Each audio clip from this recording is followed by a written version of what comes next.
Open the hatch to gain access to the bulb assembly.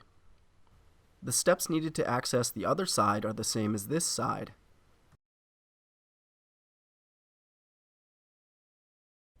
Remove the cover by prying it off.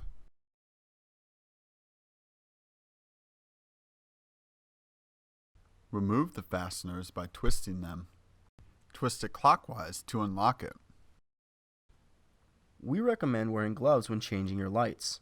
The oils on your fingers can create hot spots and cause the bulb to burn out prematurely. Take the bulb housing out of the vehicle. Push the tab and pull the connector to remove it. Now you can replace your housing with a new one.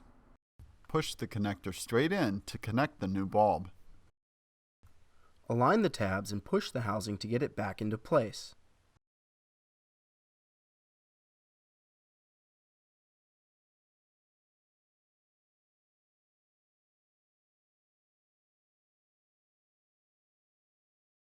Replace the remaining fasteners. Replace the fasteners by twisting them.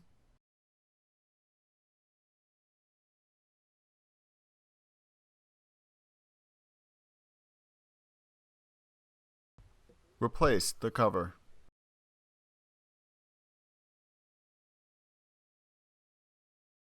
Make sure the bulb housing is secure.